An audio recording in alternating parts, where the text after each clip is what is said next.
Global Affairs Analyst Calvin Dack joins me on the news from Washington, D.C. via Skype. Good to have you join us, Calvin Dack. Good to be here. So protests are on a common scene in Cuba. How significant do you think this is? Well, I think it's significant for at least three reasons. The first is this is the biggest protest or the most aggressive protest by Cubans in the streets in over 20 years in a country that doesn't permit protest.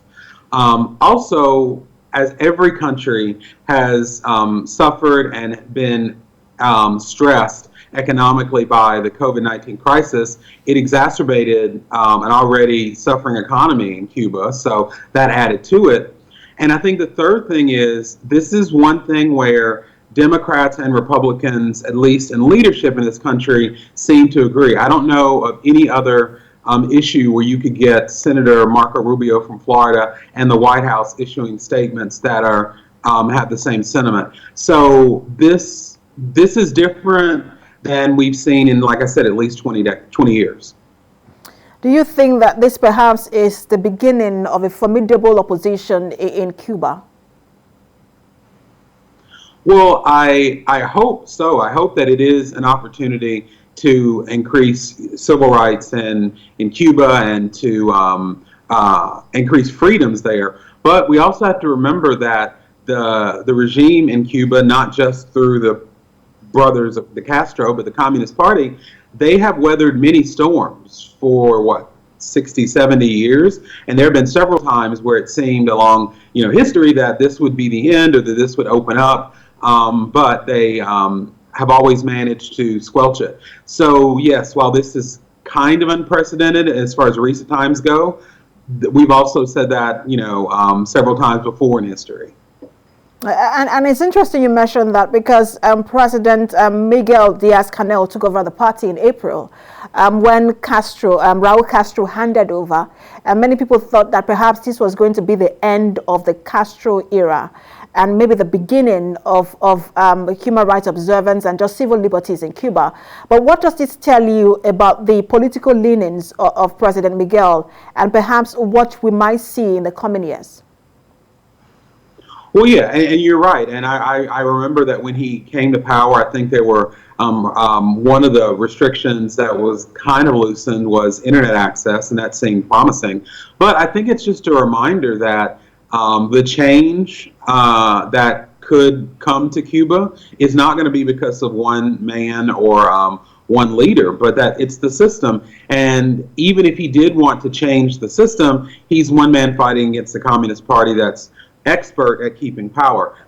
And as we saw with these protests, that kind of forward-thinking approach that he came into office with, it's not there. At least it wasn't in the speech that he gave. So it reminds you that the power of one man to really, really change things without the Communist Party in Cuba changing, there's only so much he can do.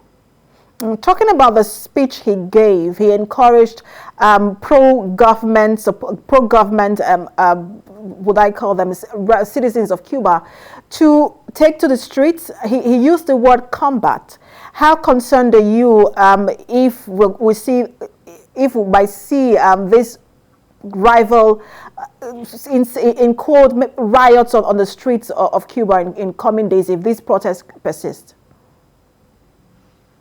Well, yes, it's always a danger to have incendiary language like that. Although, if you look back at, from Fidel to Raul, that type of imagery of combating and, fatherland or die, that's always been a part of the language that's been used there. But in this age of social media, where people are more exposed to these calls for violence, even if this is just a reflection of the language we've always heard, you've got to be careful because people are in the streets, and that more violence doesn't make the situation get any better. So I do think that is going to escalate things, and he shouldn't have the calls to violence. The president of Cuba has also blamed partially blame this on the United States, saying that these were mercenaries hired by the United States to destabilize Cuba. How might the U.S. respond in the coming days? Well, I think that, just as with the fiery language, has always been the reasoning behind, the past leaders of Cuba, that it's always the U.S. meddling. I do think that the Biden administration will do whatever it can to support the people in the streets, because if there is going to be change that's lasting in Cuba, it's got to come from the people. It can't come from the U.S. or outside forces. Absolutely. It's like you rightly said, the U.S. government might want to be careful about meddling, and since there's already blame coming from Cuba when it comes to these protests. Thank you so much for sharing your thought with us, as always, Global Affairs Analyst Calvin Dark. Thank you.